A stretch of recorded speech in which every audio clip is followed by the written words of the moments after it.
Hello.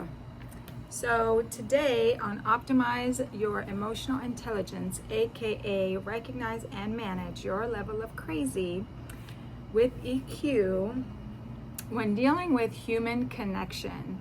So before we get into it, I just wanted to remind everybody that I do have my book is now in pre-launch, and it is the initial phase where I need to approve these books, and then they go into official publishing, and they'll be in 4 platforms, which is hardcover, paperback, ebook, and also Audible. So this is the pre-launch stage, and I still have a few copies left of this hardcover. And I also have possibly a few more paperbacks coming. So if you want one, this is the time to do it, because once it gets launched, that's it. You will not get the signature, you will not get the date, you will not get the rare and the unique piece of this amazing book, which I have a feeling is going to, it's going to make an impact. And anyway, not because it's about me, but because the subject matter and the information is so important in our world today. And let's get real, everyone has a level of crazy. All right, so let's get into it. So today's topic is human connection.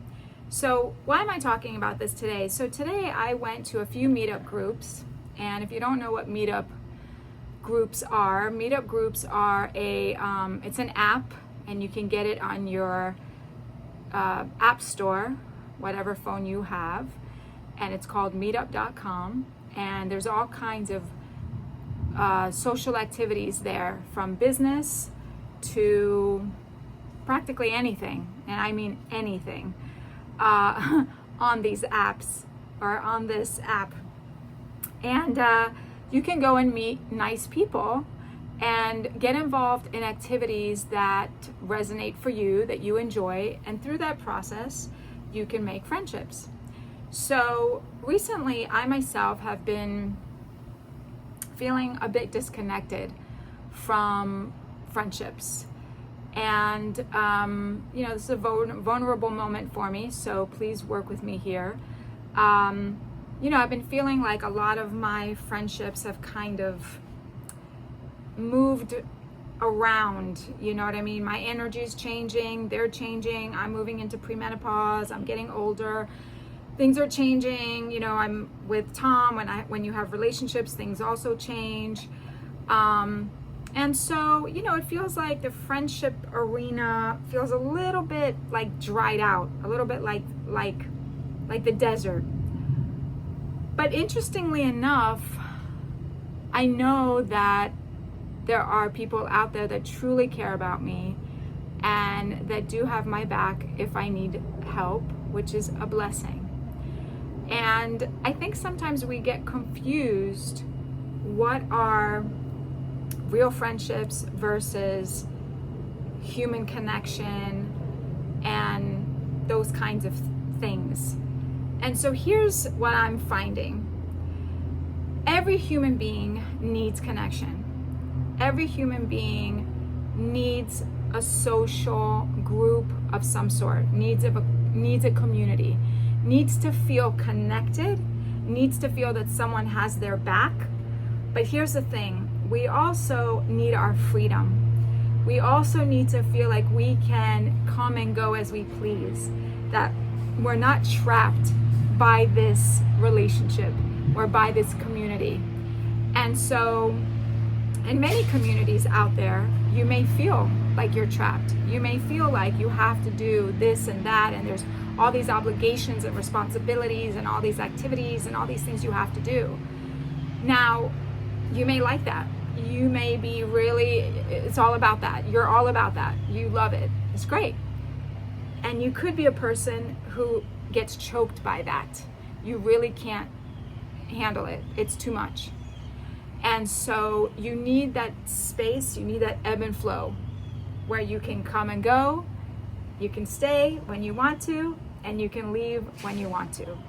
And so the ideal relationship or community involvement is that. Is when you can just easily come and go, stay when you want, and it's this perfect ebb and flow of this connection. Now, the other thing is that connections, how do we get connections? How do we create connections? How do we create friendships? Real friendships, friendships that, you know, we feel that people do have our back, right? Well, I will tell you that, and if you look around and if you take a survey, you will see that most connections are built based on common experience, common activities, common experiences that you have shared, whether good or bad. If you had we went away to a wedding in a different country, and we met a lot of great people, and everybody bonded because they were all there together for this celebration of a common friend. Or let's say you're in a bad situation and something bad happened, and now you're bonded because of this terrible situation, like the catastrophe that's going on right now in Texas with the floods. Those people are now bonded together. Or maybe they're first responders that have to go in and rescue these people, and so they have a bond because of their work. So that's where the connections get developed. That's where the friendships get created. And so when we want these connections, when we want to create these kinds of bonds and these kinds of relationships, we have to show up. We have to give energy.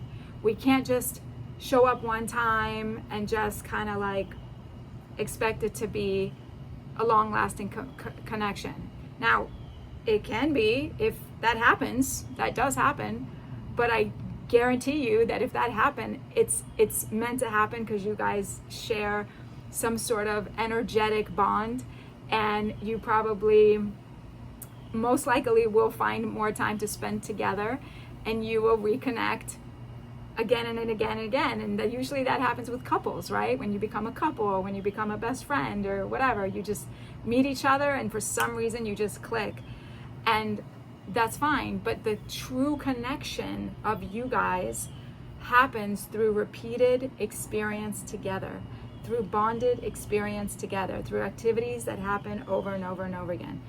So just to say that a lot of people are starving for this connection, I myself included.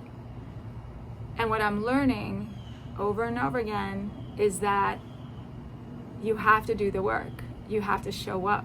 You have to be willing to you have to make the effort to show up for these relationships. You have to make the effort to show up for these connections. And don't force it. Don't force it. If it doesn't flow, don't force it. You'll know. You'll know when you go somewhere and you meet some people and you like the activity, but maybe you're just not vibing with the group. Something's just not right. Don't force it. Or stay with the group, but maybe find some other people within the group that you resonate with. And through that process, you will find your way. So, hope this helps. And again, for more tools like this, feel free to reach out to me for coaching, or check out my website, eieqinstitute.com, or get the book, reach out to me, and get your special edition where there's lots and lots of tools just like this one in there for you. So anyway, with that, don't want to keep you for too long. As always, when you know and understand yourself, the world will know and understand you too. And remember, what's the best that can happen? Now get out there and live your crazy best life. All right, see you soon.